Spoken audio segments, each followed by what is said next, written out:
Bonjour à tous, bienvenue pour votre nouvelle séance de correction d'exercice, mais cette fois-ci, c'est une correction de la composition du premier semestre. Voilà, donc sans oublier, nous organisons des cours à domicile et des cours en ligne en maths PC SVT de la sixième à la terminale. Donc, le numéro est affiché. Le 76 130 93 80. Donc, vous pouvez nous faire signe sur WhatsApp. Alors, donc, SVT niveau troisième. Donc, évaluation des connaissances. Mets une croix devant les affirmations justes et corrige celles qui sont fausses en évitant de corriger par la négation. Alors, donc, on a l'habitude de voir des élèves lorsqu'ils disent que l'affirmation est fausse, donc ils utilisent la négation pour corriger.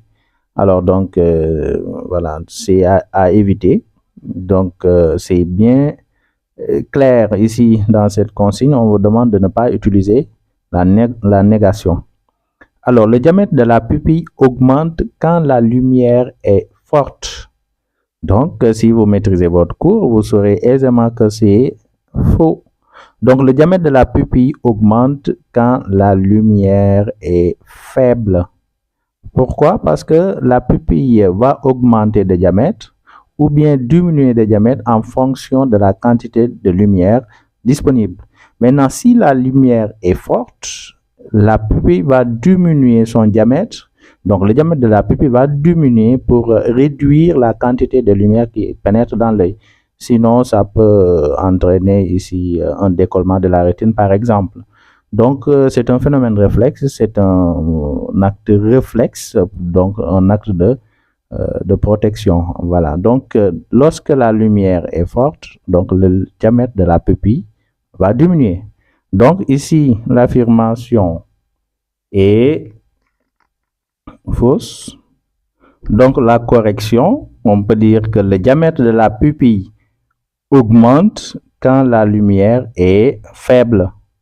Ou bien tout simplement, on dit que le diamètre de la pupille diminue quand la lumière est forte. Donc, les deux corrections, corrections sont justes. Voilà. Donc, petit 2, le muscle en activité consomme plus de dioxyde de carbone que le muscle au repos. Alors ici, ce qu'il faut éviter, surtout ici, il faut faire attention sur ce mot-là, consomme. Donc les muscles n'ont pas besoin de dioxyde de carbone. Donc les muscles utilisent de l'oxygène, hein, donc pas du dioxyde de carbone. Alors donc l'affirmation ici est fausse et la correction ici, on peut dire que le muscle en activité consomme plus de dioxygène que le muscle au repos. Ou bien, on peut dire que le muscle en activité rejette plus de dioxyde de carbone que le muscle au repos. Donc, les deux corrections sont acceptées. Donc, le muscle en activité consomme plus de dioxygène que le muscle au repos, ou tout simplement, on dit que le muscle en activité rejette plus de dioxyde de carbone que le muscle au repos. Voilà. Donc, ensuite, troisième affirmation. Lors de l'inspiration, les muscles intercostaux se contractent et le diaphragme remonte. Alors ici aussi, voilà, c'est une affirmation qui est fausse. Alors, lors de l'inspiration, c'est vrai que les muscles intercostaux se contractent parce que ici, l'inspiration est un phénomène actif. Donc, ici, le diaphragme remonte, ce qui est faux parce que lors de l'inspiration, l'air doit pénétrer dans les poumons. Alors, donc, pour que l'air pénètre dans les poumons, le diaphragme s'abaisse. Maintenant, lorsque le diaphragme se contracte et s'abaisse, donc le volume des poumons, les volumes de la cage thoracique va augmenter, donc ce qui favorise l'entrée de l'air. Donc, il faut rappeler que lors de l'inspiration, le diaphragme et les muscles intercostaux se contractent, donc ce qui favorise l'augmentation ici du volume des poumons et de la cage thoracique, et l'air va pénétrer. Voilà, donc ici, le diaphragme remonte, c'est faux. Donc, on va dire que lors de l'inspiration, les muscles intercostaux se contractent, et le diaphragme s'abaisse. Voilà. Quatrième, un mouvement volontaire est imprévisible. Donc, ici aussi, souvent, les élèves ont tendance à confondre ici un mouvement volontaire est imprévisible ou prévisible. Alors, lorsqu'on te pique, nous savons tous que vous allez retirer la main, donc c'est prévisible. Et le fait qu'on vous pique et vous retirez la main, c'est un mouvement qui est involontaire. Donc, les mouvements involontaires sont prévisibles. Alors, à l'opposé, le mouvement volontaire ici, lorsque je bois par exemple du thé, le thé n'est pas sucré, je me rends compte qu'il n'y a pas de sucre. Voilà, j'ai plusieurs solutions. Soit je mets du sucre, soit je continue à boire, ou tout simplement je te pose la tasse. Donc ici, le mouvement, ou bien je ne sais pas, le comportement ici, dans ce cas, est imprévisible. Donc on peut dire que un mouvement volontaire est prévisible, ou bien un mouvement involontaire est imprévisible. Donc ça, c'est une bonne réponse. Un mouvement volontaire est imprévisible, et bien le mouvement involontaire est prévisible. Maintenant, l'iris est un muscle qui régule le diamètre de la pupille. Ce qui est aussi vrai, l'iris est un muscle, oui, qui se trouve au niveau de l'œil et qui a pour rôle ici de faire varier, hein, de participer ici à ce qu'on appelle la diaphragmation, de réguler le flux lumineux qui pénètre l'œil. Donc, si l'iris se contracte ou bien se relâche, ici, le diamètre de la pupille aussi va varier. Donc, l'iris est un muscle qui régule le diamètre de la pupille. Voilà, donc c'est ce qu'il faut retenir ici.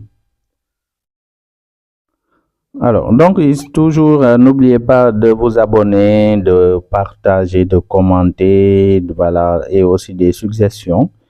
Voilà, donc, ça nous encourage vraiment à faire plus de vidéos et voilà, à vous servir. Donc, nous allons passer au grand B.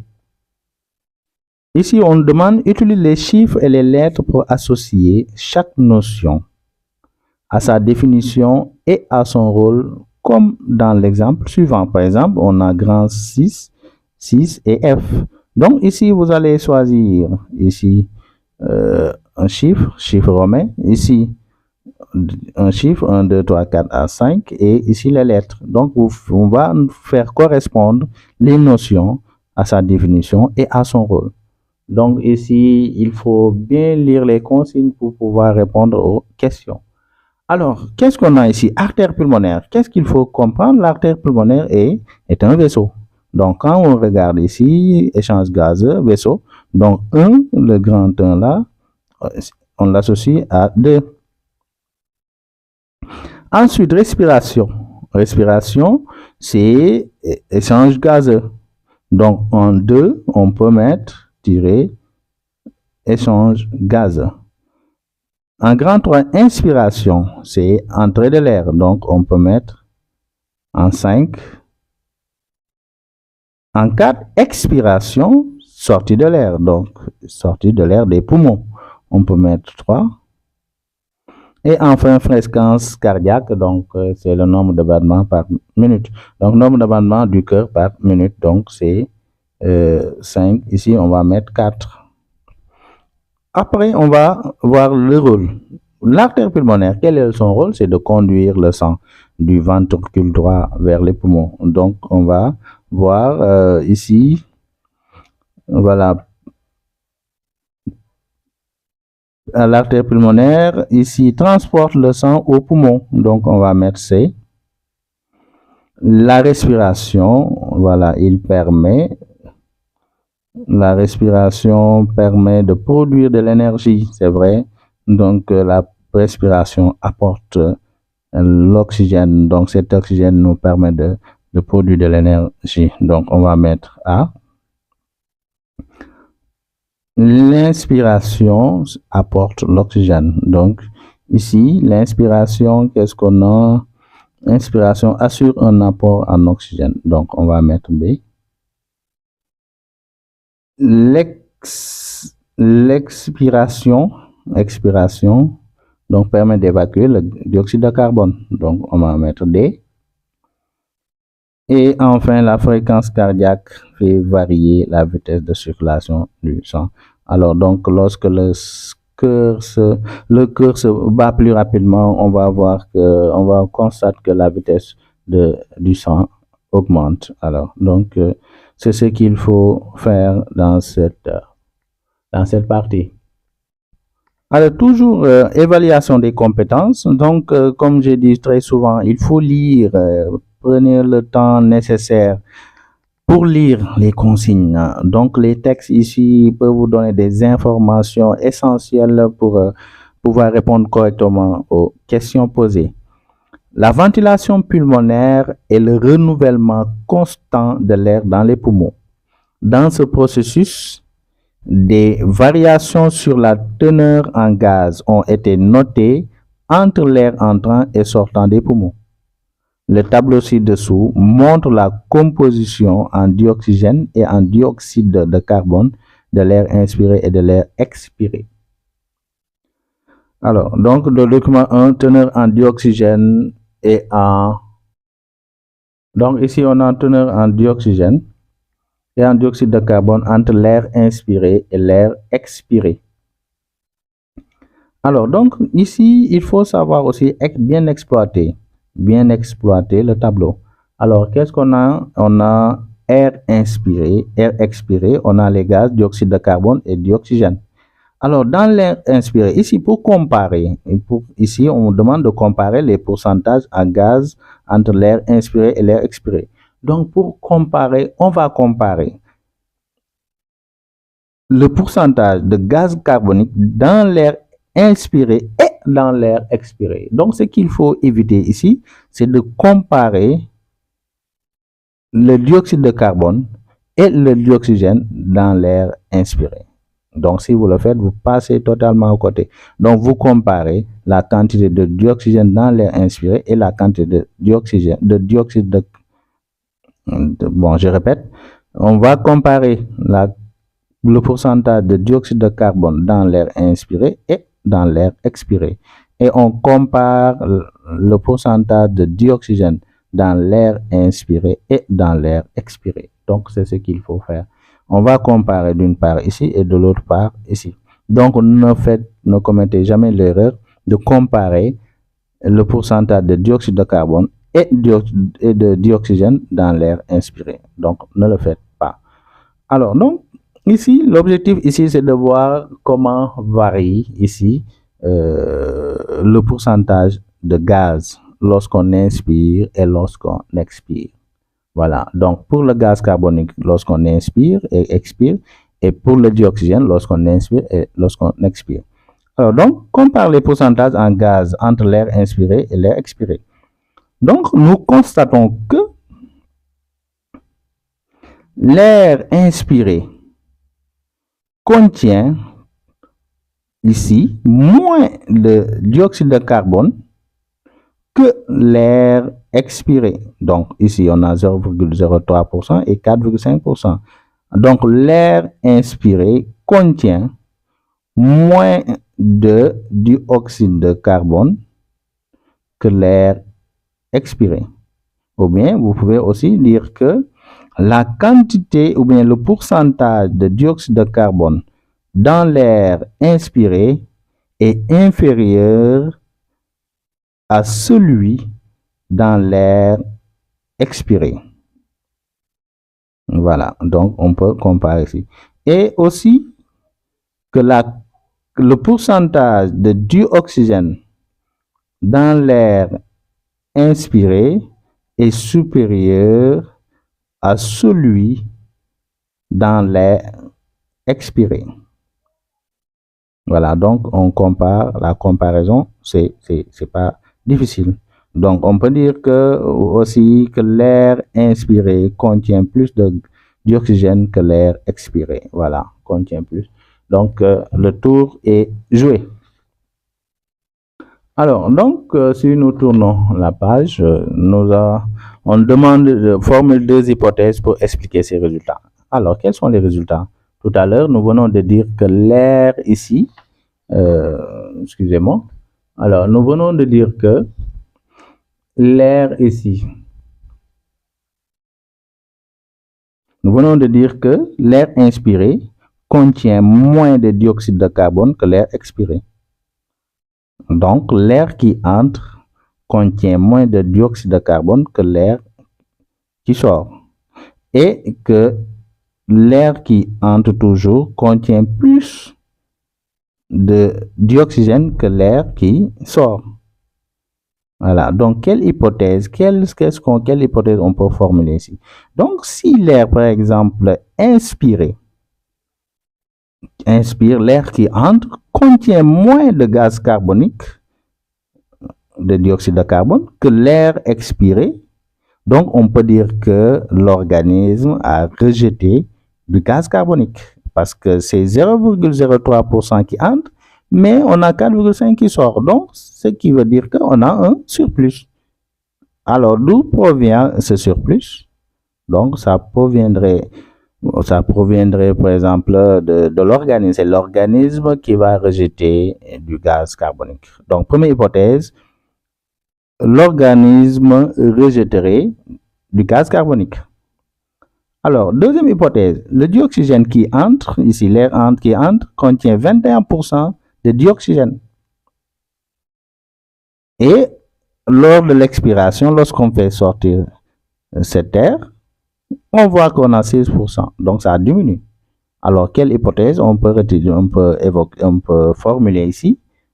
Donc, et que l'organisme retiendrait, absorberait en tout cas une partie de dioxygène.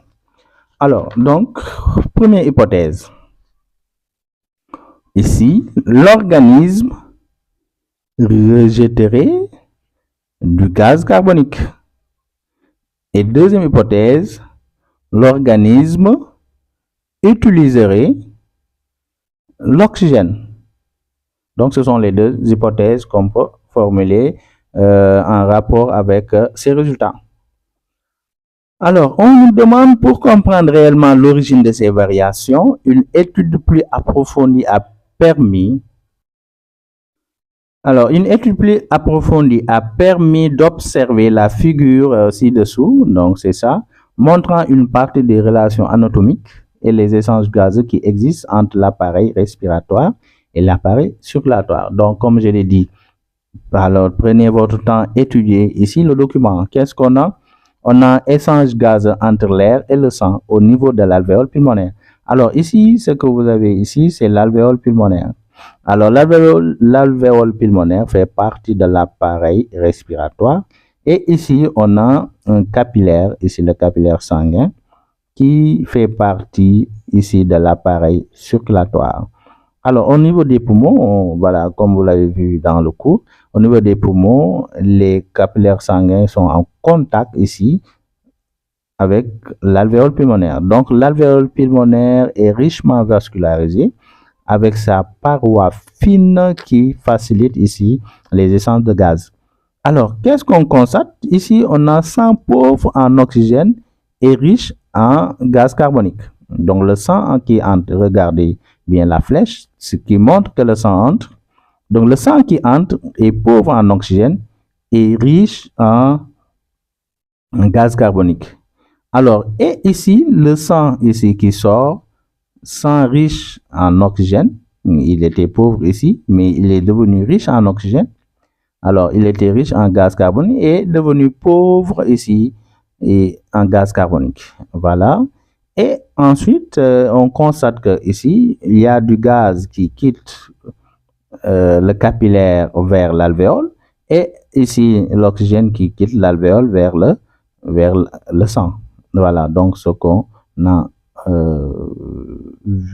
voilà ce qu'on observe ici dans ce document. Et ici, l'air riche en gaz carbonique qui sort de l'alvéole pour aller vers le milieu extérieur et l'air riche en oxygène qui vient du milieu extérieur pour entrer dans l'alvéole. Alors, on dit, indique les couleurs du sang entrant et sortant de l'alvéole pulmonaire. Justifie ta réponse. Donc, toujours le cours. Donc, la couleur du sang entrant et sortant de l'alvéole. Donc, le sang entrant est là. Donc, ne commettez jamais l'erreur de dire que le sang est bleu. Le sang n'est pas bleu. Donc, on représente tout simplement ici le sang qui est pauvre en oxygène et riche en gaz carbonique en bleu, et en rouge, le sang qui est riche en oxygène et pauvre en gaz carbonique ici. Alors, donc, le sang entrant, qu'est-ce qu'on constate? Le sang entrant ici est pauvre en oxygène et riche en gaz carbonique. Donc, on peut dire que le sang entrant ici est de couleur rouge sombre parce qu'il est riche en gaz carbonique et pauvre en oxygène. Donc, il est rouge sombre car il est pauvre en oxygène et riche en gaz carbonique. Et le sang sortant, comment est le sang sortant? Le sang sortant est sang riche en oxygène et pauvre en gaz carbonique. Donc, le sang sortant ici est de couleur rouge clair ou rouge vif, car ici, car il est riche en oxygène et pauvre en gaz carbonique. Donc, ce qu'il faut retenir ici, quand le sang est riche en oxygène, il devient rouge clair. Et quand le sang est pauvre et riche en gaz carbonique, voilà, il devient rouge sombre. Voilà. Maintenant, explique le changement de couleur du sang observé lors de son passage au niveau des alvéoles. Alors, le changement de couleur, qu'est-ce qu'on a ici? Le sang entrant qui était pauvre, qui est riche en gaz carbonique et rouge sombre, maintenant le sang sort en étant rouge clair. Donc, il s'est enrichi en oxygène. Alors, comment peut-on expliquer ce changement de couleur? Donc, quand vous observez ici à ce niveau, on constate que le gaz carbonique qui est dans le sang passe dans l'alvéole et que l'oxygène qui était dans l'alvéole passe dans le sang.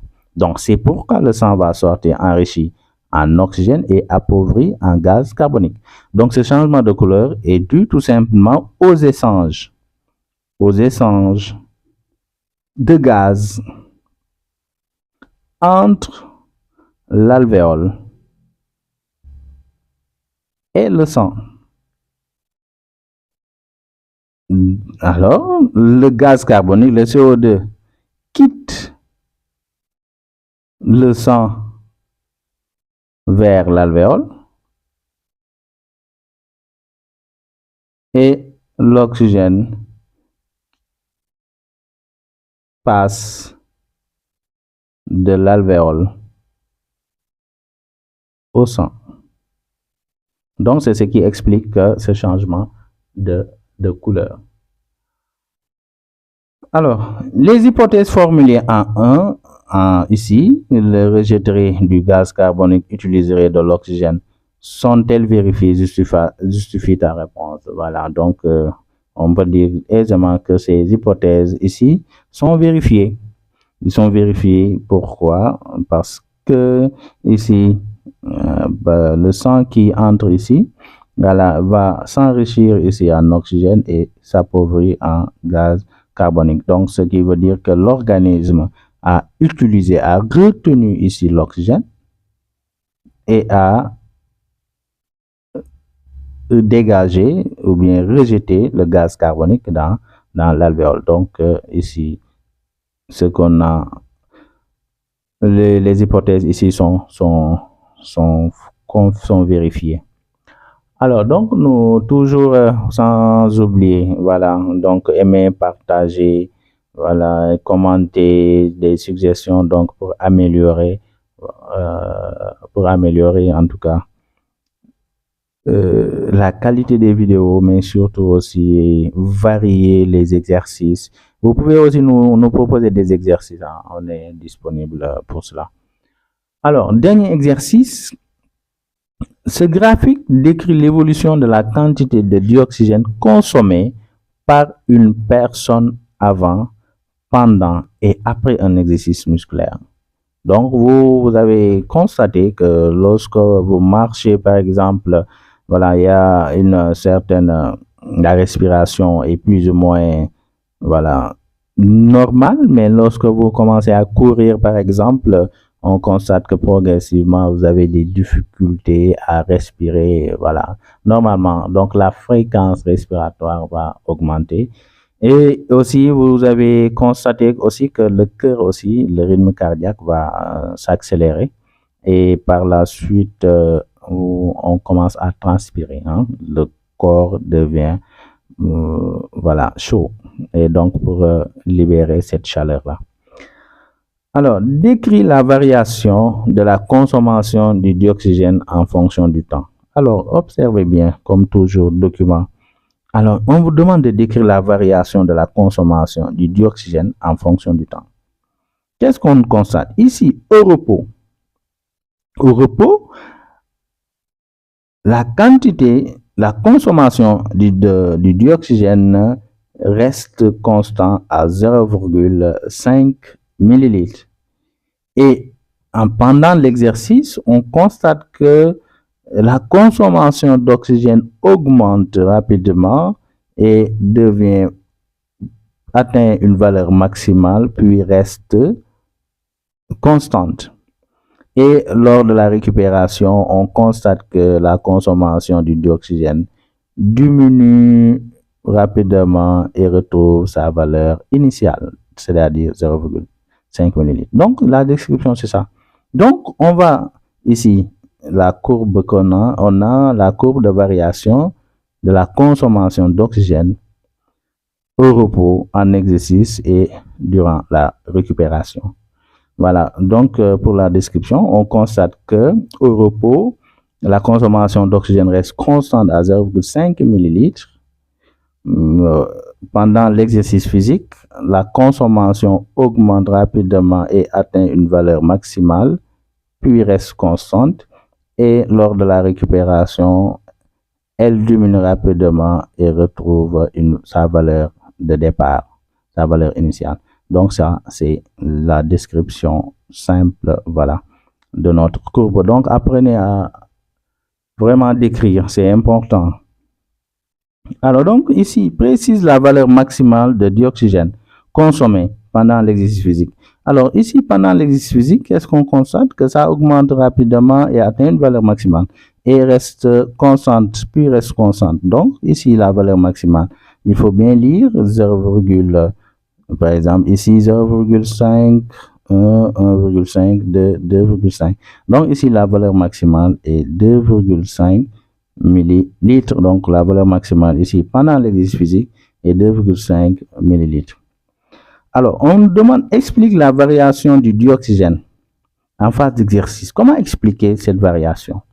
Alors, donc ici, il faut savoir que la production d'énergie nécessite ici de l'oxygène. Donc, lorsqu'on fait un exercice physique, on a besoin d'énergie et cette production d'énergie demande de l'oxygène. Alors, donc, comme la demande en énergie augmente, alors la demande en oxygène aussi va augmenter. Donc, c'est ce qui est normal. Maintenant, explication, la variation du dioxygène en phase. Donc, la demande ici, la production d'énergie demande ici de l'oxygène. Donc, lorsqu'on fait une activité physique, la demande en énergie augmente. Donc, la demande en oxygène aussi va augmenter. Donc, voilà. Donc, c'était tout aujourd'hui. Donc, essayez de reprendre l'exercice et on se revoit à bientôt.